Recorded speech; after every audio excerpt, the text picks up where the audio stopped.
भाषा विज्ञान के अंतर्गत इकाई 1 पर हमने अब विचार किया था, जिसमें भाषा की परिभाषा, विभिन्न विद्वानों के मत, भाषा की विशेषता और अभी अंतिम देखा था कि भाषा की उत्पत्ति के बारे में विभिन्न विद्वानों के विचार। ये पहली इकाई है जिसमें सामान्यतः मान रहे कि भाषा से संबंधित सामान्य जानकारी आपको प्राप्त हो गई है। अब अगली दूसरी इकाई है जिसमें भाषा की परिवर्तनशीलता के कारण भाषा के विविध रूप, जिसमें बोली और परिनिष्ठित भाषा, बोली बनने के कारण और भाषा और बोली में अंतर, ये 4 विभाग इकाई के अंतर्गत रखे हैं। तो उनमें से पहली जो विचारधारा है, जो भाषा परिवर्तनशीलता के कारण, इस पर हम बात करने वाले हैं। इसमें 3 शब्द हैं, एक भाषा, दूसरा परिवर्तन और तीसरा है कारण। संसार भी परिवर्तनशील है, परिवर्तन के पीछे कई कारण भी होते हैं। हमने देखा है कि भाषा एक सामाजिक वस्तु है, आद्यंत सामाजिक वस्तु है। जिसमें परिवर्तन होता है उसे सजीव कहा जाता है, जिसमें परिवर्तन नहीं होता वह मृत कहा जाता है। मृत भाषा की बात अलग है, परंतु जो जीवित भाषा है, जो जीवित भाषा परिवर्तनता की एक मिसाल बनती है। भारतीय भाषा वैज्ञानिकों ने अपने अपने दृष्टि से भाषा में जो होने वाला परिवर्तन है उसी पर चिंतन किया है। सामान्यतः जो ऐतिहासिक इतिहास और भूगोल के माध्यम से, भौगोलिकता की दृष्टि से भाषा एक परिवर्तनता के दौर से गुजरती है और इसलिए कहा जाता है जो परिवर्तन है, जो परिवर्तन, भाषा में परिवर्तन मतलब भाषा के जो अंग है, जिसमें ध्वनि है, शब्द है, अर्थ है, रूप है, वाक्य है, उन सभी में परिवर्तन होता है और इसलिए भूत और भविष्य का समन्वय करके, प्रभावित करके भाषा आगे विकसित होती है। और इसलिए इसके कारण हम कह सकते हैं कि भाषा परिवर्तन मतलब भाषा के प्रारूप में और उसकी रचना में, उसकी व्यवस्था में परिवर्तन होना है। तो ये जो परिवर्तन वाली भाषा है उसी के बारे में कई कारण भाषा वैज्ञानिक मानते हैं, जिनमें से एक आंतरिक कारण और बाह्य कारण, इस तरह के 2 भेद उसमें किए। आंतरिक जो विचार है भाषा के परिवर्तन पर, हम परिवर्तन को विकार, विकृति या विकास ऐसे कई लोगों ने नाम दे दिए। जैसा भी हो, डैनिश विद्वान J.S. बेर्डस्डॉर्फ ये प्रमुख व्यक्ति है, प्रथम व्यक्ति है जिन्होंने इस भाषा की परिवर्तनशीलता पर विचार किया। उसी सूत्र को आगे पकड़ने वाले डॉक्टर श्रीपाल है, एस्पर्सन भी है, जैसे विद्वानों ने इस भाषा के परिवर्तन पर, कारणों पर विचार किया। तो देखिए कि पहला जो कारण है जिसे भाषा के आंतरिक या अभ्यंतर कारण कहा जाता है, जो अंतर्निहित है, भाषा के अंतर्गत जो होते हैं उसे लिया जाता है, जिसमें अनुकरण की क्षमता है, उच्चारण की प्रक्रिया है, शारीरिक क्षमता है, अर्थबोध की योग्यता है या बोलने वाले का मानसिक स्तर है, आदि कई बातें यहाँ अपेक्षित है। तो जिस तरह से आंतरिक या अभ्यंतर जिसे कहा जाता है कि जिस कारण भाषा के प्रकृति में, स्वरूप में परिवर्तन होता है, तो यह पहला जो भाग है आंतरिक या अभ्यंतर कारण, उसमें पहला कारण माना एक दे दिया है कि प्रयत्न लाघव कोशिश की जाती है, सुख की कोशिश, प्रयत्नपूर्वक।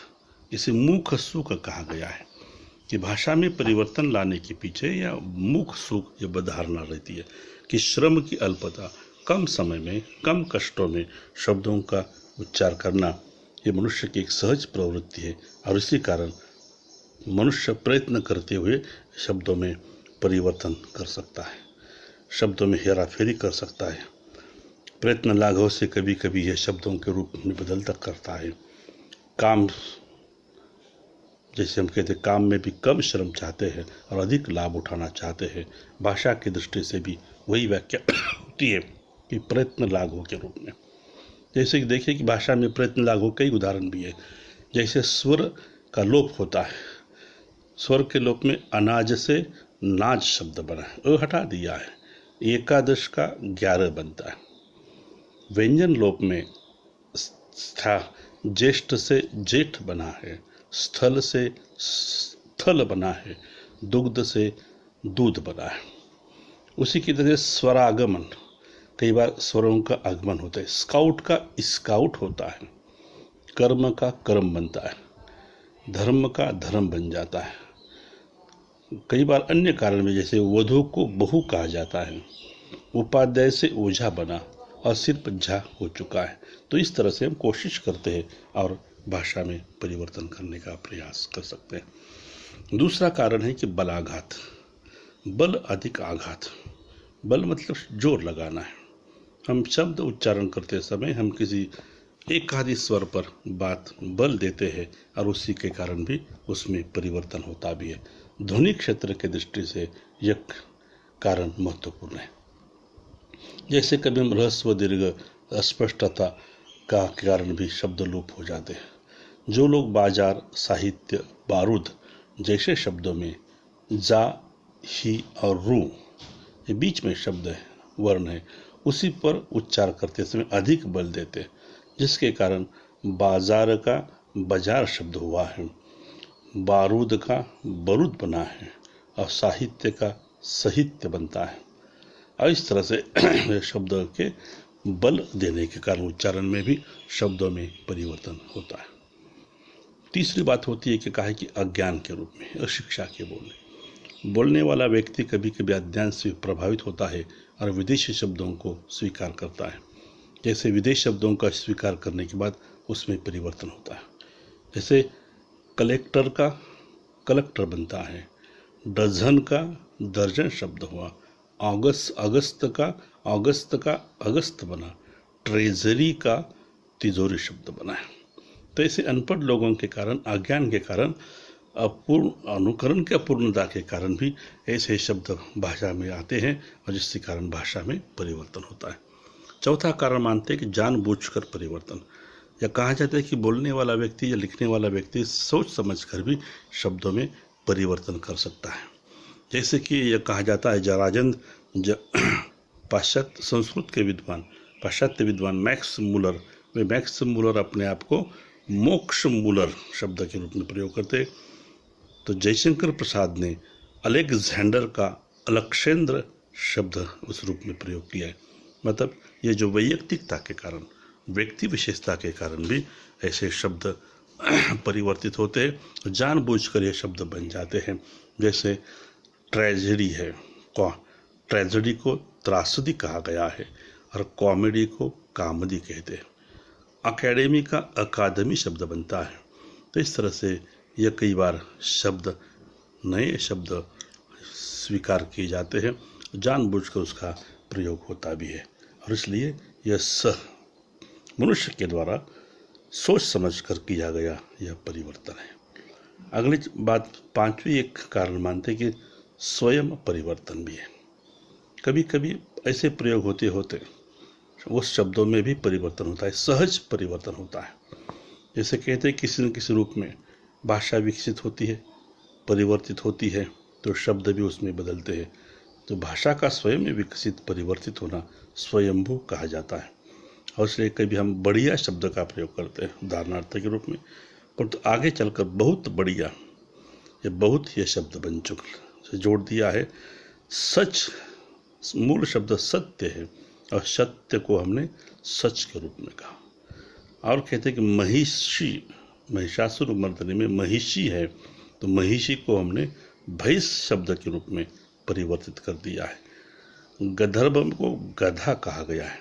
इस रूप में मनुष्य ने ध्वनि, शब्द, रूप, वाक्य में भी आवश्यकता के अनुसार विकास किया, परिवर्तन किया, उसे जोड़ भी दिया है।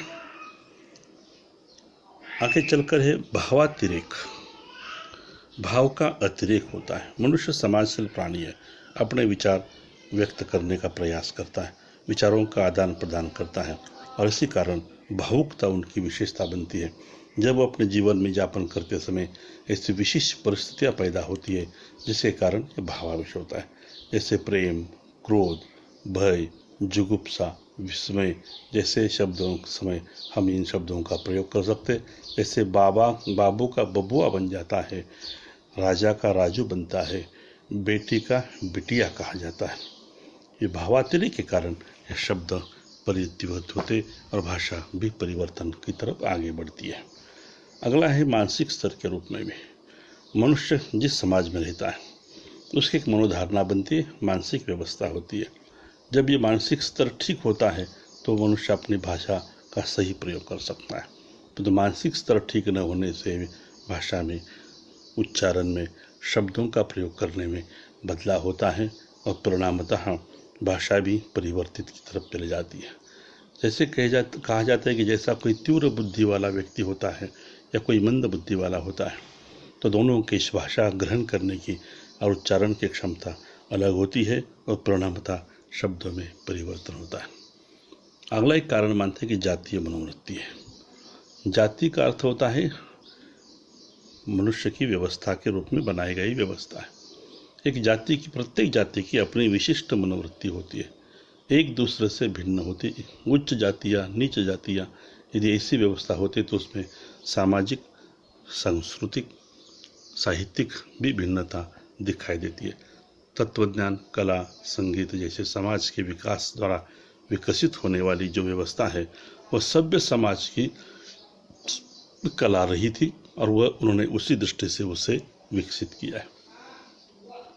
परिणामतः भाषा के रूप में भी उच्च भाषा वाले लोग, उच्च समाज वाले लोग अपनी भाषा उस रूप में इस्तेमाल करते हैं।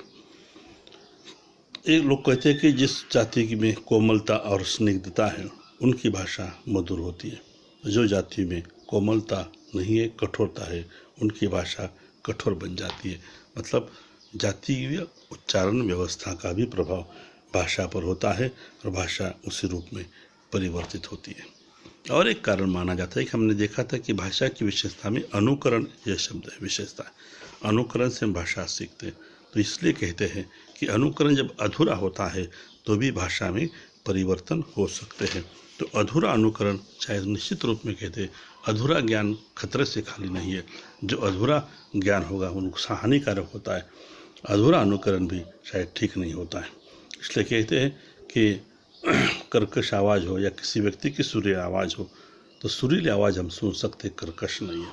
अधूरा अनुकरण उसी रूप में बन जाता है कि जैसे आवाज़ की इस भिन्नता के कारण वाग्येंद्र सुनने की क्षमता भी भिन्नता होती है तो अनुकरण अलग होता है। उच्चारण में जिह्वा में कुछ दोष हो, कानों में कुछ कमी दोष हो तो शायद अनुकरण अधूरा बन जाता है। इसलिए कहते हैं कई उदाहरण, लॉर्ड साहब का लाट साहब बना है, रिपोर्ट शब्द का रपट शब्द बन जाता है, रेलवे गार्ड को गार्ड कहते हैं, पोस्ट कार्ड को पोस्द कारद भी कहा जाता है। ये सभी जो शब्द है हम दूसरों से सुनते हैं और सुनते समय भी कुछ कमियों के कारण अनुकरण अधूरा बनता है, तो भाषा भी उसी रूप में अनुकरण से अधूरे अनुकरण के कारण परिवर्तित होती है। तो इस तरह से कई कारणों को अंतर्गत या भीतर कारण स्वीकार किया है। ये भाषा परिवर्तन के ये भीतरी कारण है। आगे चलकर दूसरा जो बाह्य कारण है इस पर हम बाद में विचार करेंगे।